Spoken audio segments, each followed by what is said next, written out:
How many countries have you been to? I'm going to put that into the intro. 28. Nice. Wait, actually, that could be a lie. Hold on. I have a list in my notes app. Oh, I've been to Let me pull mine 29. up. You've 29. been to like Solid. 80. I have. I've been to quite a few. Where You're is crazy. it?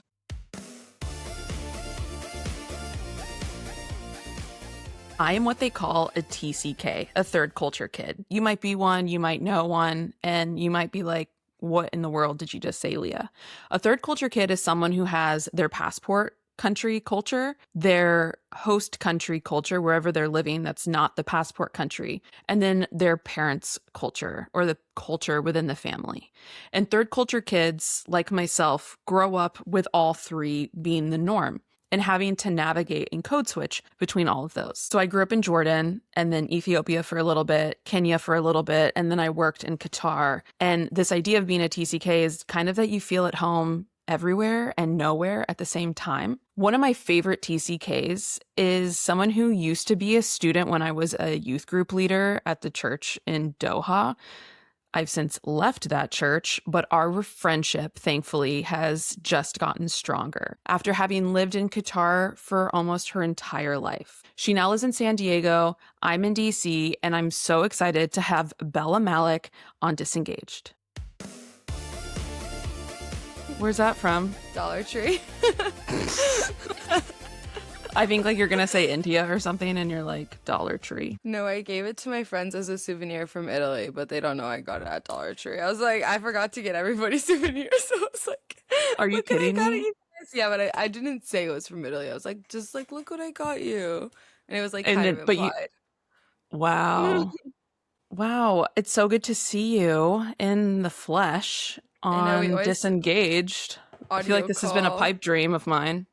Oh, I'm so excited. I'm a big fan of Disengaged and Leah Harding. Oh my gosh. Well, I'm a big fan of Bella Malek, and I have been. I remember when I first like met you, you were like too cool. You were like not interested in talking to me at all. You Like were a B also word. like 14 years old. You were like, ew, like what does she want to do with my life? Ignore her.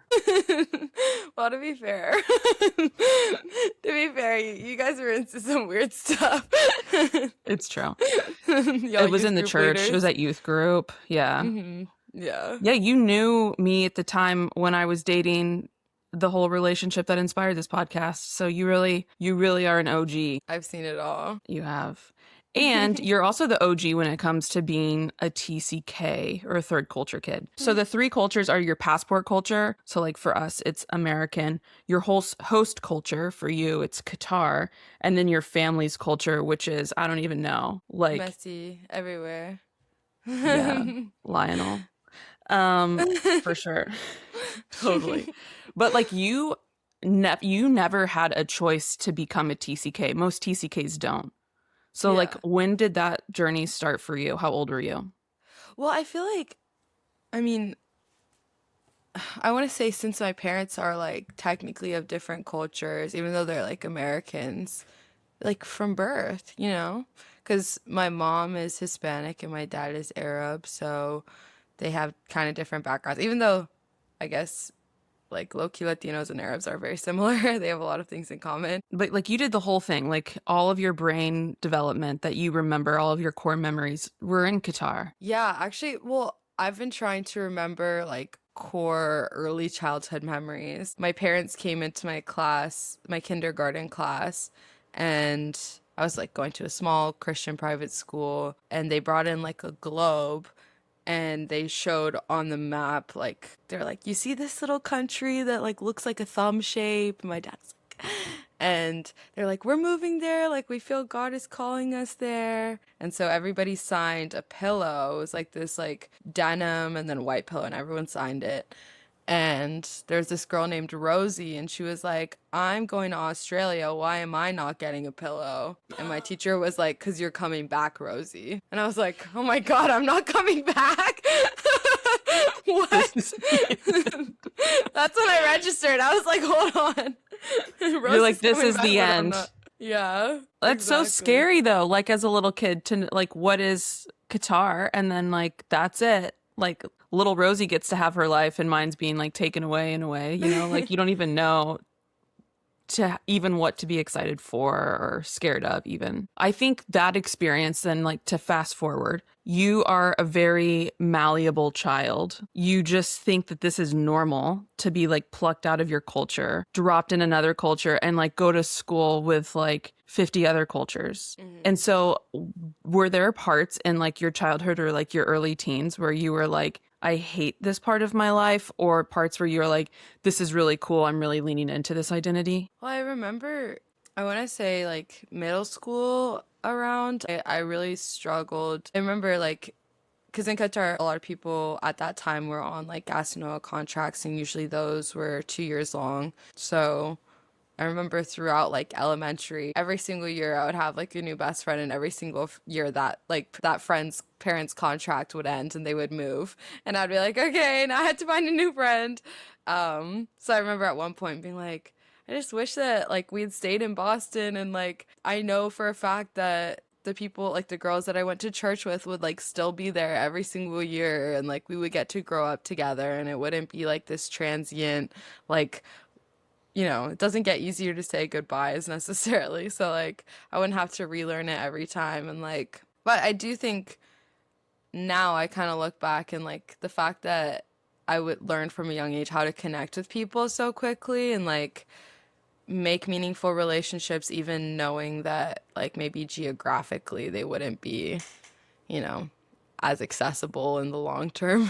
Yeah. So, Do you yeah. feel like you were better with adults, like talking to adults, that it sped up your maturity level? Maybe. Do you feel that way? Like, did you have older friends growing up? Yeah, they were all older. Like Yeah. even my best friend who lived across the street from us in Jordan, I think she's like 5 years older than me. And like that felt like my maturity level. Like I always had a hard time interacting with kids my own age. They just seemed Yeah. so boring. There's a common thing for TCKs to have like delayed adolescence, where it's like a lot of time you're put in these adverse situations or like a little bit more complicated than maybe what other kids that are in a monocultural setting experience. Kind of forces you to grow up quicker, and then once you get a little bit older, it catches up to you and you're like, wait, I never got to be like young and stupid. And like, I think I experienced that for sure. Like, I Yeah. think, there's like the rebellion aspect of it. But yeah, I don't know. I think there's so many things that are like ingrained in me from being a TCK. And I think for you too, like, I think we take away like little things from each culture or even each person that we interact with. So like, there'll be certain things I do. I'm like, oh, like, I feel like this is like the Indian aspect of my person. Like, this was definitely like derived from like a Filipino friend of mine. Like, there are different things that I noticed throughout my life. Like when you're feeling a shock, a culture shock, like what hmm are you feeling? What is your body telling you? just like deep discomfort. I mean, you know what another thing is that I feel like was really hard for me was like knowing how to act around the opposite gender. Like in Qatar, it's very like men are over here and women are over here. And then like when I moved here, it was like, you can have friendships with the opposite gender. And I'm saying that to say like it just felt so unnatural. Like it felt like autism. Like I don't know. That's like not the Yeah. right way to say it, but like I feel like people that experience autism are like, it's hard for them to like put these social cues together, and sometimes I felt like these social cues don't make any sense for me. Like I don't understand like what am I supposed to do in this situation. Like small talk, that was like very difficult for me. I How didn't so? like I don't feel like I did that much small talk in Qatar. Like people don't really like, maybe that was just my experience, but I don't feel like I was constantly like forced to talk to people I didn't really want to talk to. Maybe that's just my No, I experience. think like you go to the grocery store and like you check out. Like there no one's like, how are you? How's your day or whatever. And like if Exactly. and also I think as a woman there's a big level of respect that people don't want to like make you feel uncomfortable, and I think small talk makes people feel uncomfortable, so then they don't do it. You fleshed that out so well though. Like literally in the grocery store is such a good example because in the US, people would just randomly like be like, "Oh, like have you tried those, those JoJo's from Trader Joe's? Like those are so good." And I'm like, "Why are you talking to me? Like I don't know you." And now, like, cut to a couple years later, I like worked a sales job at Costco, and like now I think I could talk to people. I can do the small talk. I can tell them about the Trader Joe's products. Like, but it was difficult at first for sure. Like it just felt so like unnatural. I would just like seize up kind of. Was making friends hard for you, like in Qatar or when you were at school in Germany or then back at school in America? No, not really. Yeah, I thought that's what you were gonna say. No, I don't think so. I like You're like, I suck at small talk, but I'm very good at making friends. Like, which I think speaks to like a deep relatability that you do try to find with everyone when you're a TCK. Mm-hmm. Like you look for like the bigger undercurrent instead of the fluff. My closest friends now are like all Arab girls that also experienced the culture shock of moving to the US and going to San Diego State or UCSD and just like had very similar experiences to me. So I feel very lucky that I have people that like understand me on like a very deep level, and it's never like, how are you? It's like we understand each other, I guess. I don't know. That was kind of a tangent, but yeah. No, totally. I've heard it compared before, being a TCK and like being in a new culture, to what veterans feel like when they have to like get used to being back in a non-war setting, and like the camaraderie that they can feel with another veteran, that they don't have to be like, what was your experience like or whatever. There's just this like complete immediate understanding of like, I get you, I see you, I don't have to ask the small talk. Like you just give me like 3 key points and I can completely empathize with you. I think TCKs or immigrants, I think, have a similar kind of vein of like deep understanding. Would you agree? It's kind of what you're Yeah. saying. No, you're so right. I love the way that you understand what I'm saying.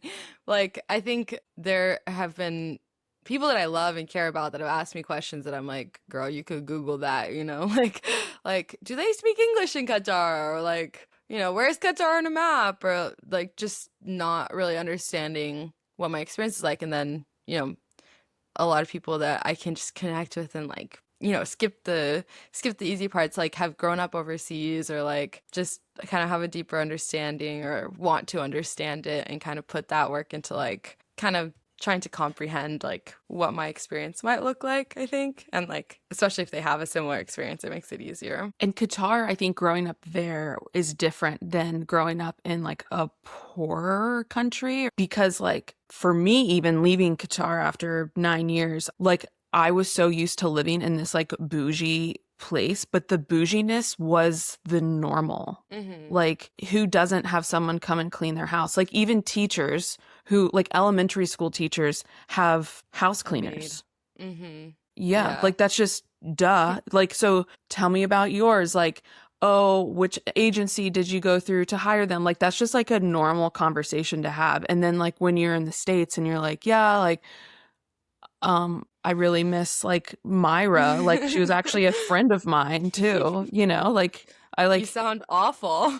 yeah, people are like, oh, you're totally out of touch with reality. And I'm like, well, I see how that comes across, but like that was reality. That was like a baseline for like white collar workers, which sounds so elitist and like I'm out of touch. But it's weird as like a middle class person to have that experience that is like seen as almost lower than middle class over there. Like Yeah. that's a hard thing to have even culturally people translate. And then it's like, do you ever feel like it's just not worth explaining to people? Like I don't have the time or the energy, or you're just not going to get it. Yeah. Yeah. Like there's just so many levels to it. Like I don't feel like I have a home really. Like I feel my home is this like house in Al Laqta, Qatar that's like orange and like my parents live there. But if my parents were to leave that, I couldn't call somewhere in like Sacramento my home. That's not where my heart is. Even if that's where my people are, like that's not a location that I feel connected to, like other than the place that I grew up. That's so hard to explain to somebody that grew up in the same a house their entire life and like their parents are never going to consider getting rid of or like, moving back to the US or but yeah, what you were saying before, like Qatar is different. Like I especially like now that I'm in a corporate setting, I feel like I have to like not sound extremely out of touch all the time because like my friends, like I said, like they're Arabs, they grew up in like Dubai or like Kuwait, and I'm able to just be like, oh yeah, like my maid back home, and they're like, okay, yeah, mine too, Right, and right. they just kind of get it. Whereas like if I say that to my coworkers, they'll be like, God, I hate you. You know those plastic ball things that are you can like expand them and then contract them? They kind of look like the New Yeah. Year Mm-hmm. ball in New York. Like you can like throw them and then they become tiny or they're kind of like Mm-hmm. lattice. I feel like being a TCK is like that. Like you have to be able to shrink or expand Mm-hmm. your worldview based on who you're talking to. And I think for non TCKs, there's not a whole lot of that. They are more like rigid, like they're always one size. But like TCK brains are like, and you're Mm-hmm. like, oh, okay, I'm engaging with this person who has these life experiences, so I'm going to Yeah. meet them where they are. Yeah. Versus I grew up in Dubai, like you're not like, oh, cool. Like, did you have like a Camel. camel? Like, yeah. You're asking questions like, oh, sweet, like, would you like vacation? Did you prefer like Azerbaijan or Georgia? And they'd be like, oh, Georgia. You're like, tell me about it. Like the wine in Tbilisi at customs is so good. Like you're like, oh, okay, it's hmm different. That Yeah. was a I long rant mean, to say it's just no. different. It's like the ultimate code switch. I mean, like to add on to the fact that I swear my accent changes constantly, but like to add on to that, like you have to be aware of your context. Like I oh my God, I was in a meeting with some I don't even know if I can say this actually. I'm like about to air everybody out.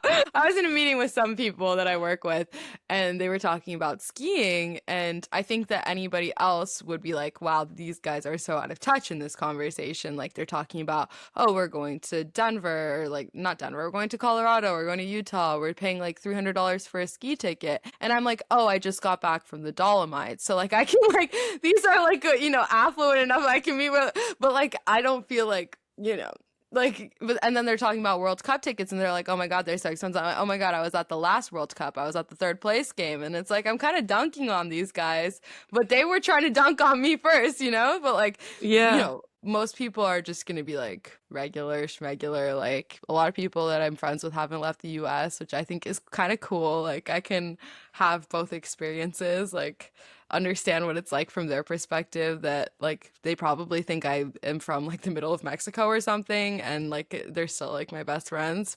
But Yeah. yeah, it's weird. It's very It weird. is weird. Yes, you tend to make more money when you work abroad, but that's not always the case.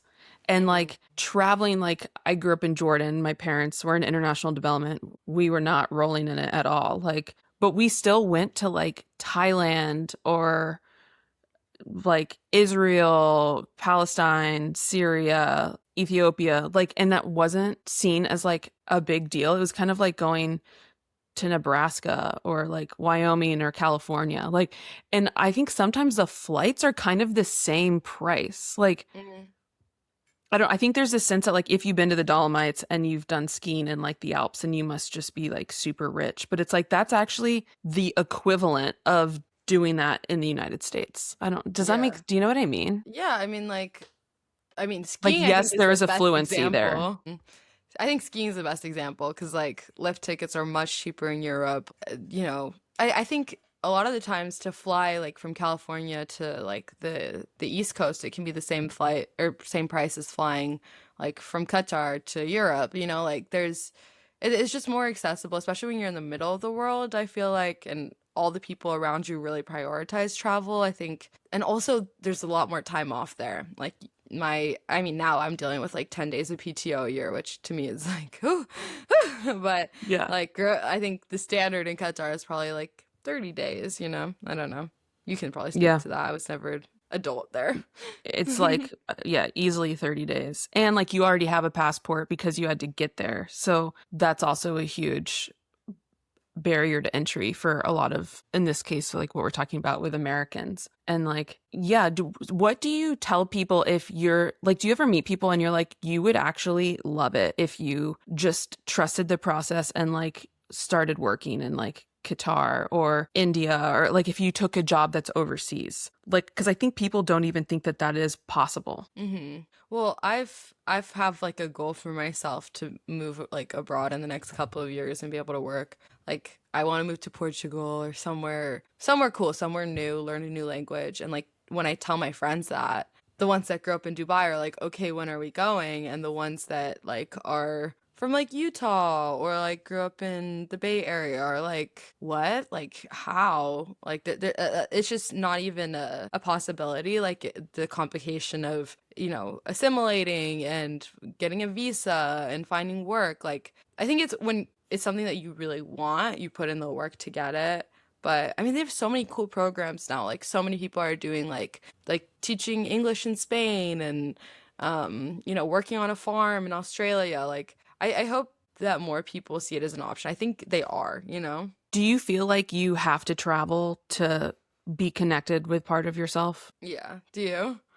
Yeah, 100%. Well, I was just Like, talking to Aaron, my boyfriend, and I was like, he about this episode about recording it. I was like, what do I like ask her? Do you have any like ideas or anything? He's like, yeah, you should ask her if she also gets like crazy mean and wild if like she hasn't traveled in a certain amount of time.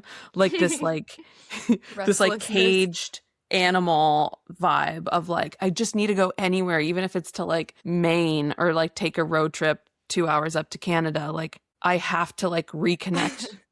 He's like, are you I'm running gonna. from something deep Can inside? And I'm I? like, probably. Can I share my screen with you? Death Valley backcountry roadside camping, Sixt premium car four-wheel drive rentals, booking.com for Yosemite campsites. Those are the tabs I have open because I was looking at them this morning because I'm stir crazy. Yeah, it's like I just need to not be here for a little bit. I'm going to Toronto next, like in the next couple of weeks. I don't know. It's funny. I have to leave. Do you think like we are running from something as TCKs with this constant need to like be on the move? I don't know. I've had this conversation actually pretty recently, just about like, um, is the problem like internal? Like, if I move to Portugal in a couple of years and I'm like still, am I gonna feel like I need to move somewhere else and I'm just running away from something? Hmm. But no, I don't think so. I don't know why, but I just don't think so. Like I think I'm gonna always have that desire, even like in my deepest, most contentment. Like I crave adventure and like I want to meet new people and see new places. And there are so many beautiful things and so many like experiences to be had. Like they don't have to be, going across the world on like a 6 month adventure. They can be like a road trip an hour away. Like I love it. I think it's a great thing. It's a great trait to have, even though it's expensive and it fucks up my time off. But it's expensive, yes. But I think as a TCK, I just prioritize that into my budget. Like Uh-huh. I make sure that I can afford it by like not eating out as much or shopping Hmm. secondhand. And like Hmm. I remember like when growing up when we had to move to Orlando and I was like, ugh, Orlando, great place to leave. But like we would go to Ethiopia for like 3 months out of the year and people are like, wow, you guys must be like so rich to be able to like afford to do this. And it's like, says the dude who like just bought an Escalade. It's like you're just not doing other things to then do Yeah. that. And also I think what people don't sometimes understand is that like when you go to a country, you're not necessarily just a tourist. Like you have roots there. And so it is Mhm. cheaper when you have roots. You're able to stay with people that you know. You're able to like borrow their car. And like there's lodging and transportation, like check, solved. And like it's like traveling on a level as if you were visiting family for a lot of Mhm. it. And it's also can be just significantly cheaper. Like, I mean, I live in DC right now. It's a very expensive place to visit, but it's not horrible once you live here. And I think Yeah. it's that kind of a mentality as well. At least that's how I justified in my head Yeah. the Well, whole I mean, needing to travel. I agree. You're right. It is like a priority thing. Like, I mean, listening to my coworkers, like in the example I gave before, like I know damn well they're spending like $2,000 plus on their family going to a ski trip in Utah. Um, or like, yeah, going to like Disneyland is so expensive. Like people will spend like thousands of dollars on that. I'm like, hey, that's two flights to Europe. Like it is accessible. It's just a matter of prioritizing it. Like I went on my first solo trip in September and all my coworkers were like, "Oh my God, like how do you have like that money as like a fresh graduate?" And I'm like, "Okay, I'm staying in a 16 euro a night hostel and I'm eating this like 2 euro pastries and like you can't do that in San Diego. Like I looked at hostels here and they are first of all like halfway homes unfortunately and also like $60 a night. Like that's like two very different realms of like travel and experience. Like I think yeah, it's just a matter of prioritizing and like being willing to rough it out. Like one day hopefully I can upgrade to my own room when I travel, but for now I'm happy to bum it out. But that still scratches the itch for you, even if it's not like the lap of luxury. More than anything, like I get to meet so many like even if I am like across from a snore or something like, she's from the Netherlands and grew up in France and like ugh, I love it. How would you explain the difference between traveling, like people who like go to Europe and like do that like once every 15 years and that becomes their whole personality of like I went to France this one time versus you needing to like constantly go and the perspective that you might have of that person who goes to France once. Like, how do you think that how do you approach that person who's been to France once and that's their personality? Because you want to applaud them, right, for like going and doing the thing, but you're also like, do you really get it? Like, what does that internal dialogue look like for you? Well, I think I experienced that like properly for the first time when everybody went on their study abroads junior year, and I was like watching from a distance, like eye twitching. Like, you know what? I think it's good in theory that they are experiencing different cultures and stuff, but I remember like this is like burned in my head is this girl had like she's like a lot of followers on Instagram. I had a class or two with her. She was really sweet, but she went on study abroad in Spain, I think, and she, how study abroads are, everybody goes and travels to like a different place every weekend. So she has like all her highlights on Instagram, and like each one is like a different city. So it'll be like Lisbon, Madrid, Valencia, and then like it'll randomly be like a whole country. It'll be like Morocco, and then like Africa. I'm like, why are these different? Like, what's the naming convention here? And then for the Morocco post, she's fully wearing like a string bikini and like a hijab, and I like when I saw that, I kid you not, I was Stop. about to call the police. I was about to call the police. And the caption was in Arabic and it was like very poorly Google translated. It was like, let me ride the camel or something. I was like, oh. And like that was really painful to see.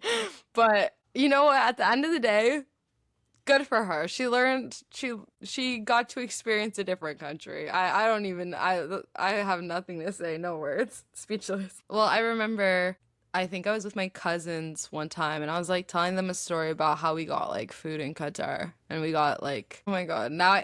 Of course I forget the name. What's that fish that everyone eats in Qatar? Tilapia? No.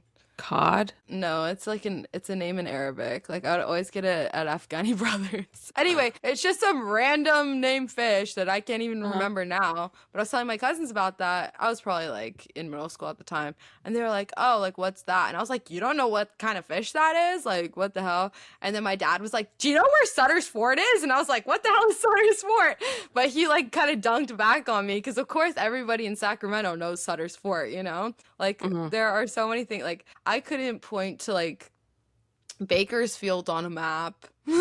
Thank God. But like, like there are certain grains of knowledge that I don't have and like there's so many like American pop culture references that I never get. Like there's so many Right? things that I don't understand. So I try to like have the same understanding for people because they've had a lot of understanding for me.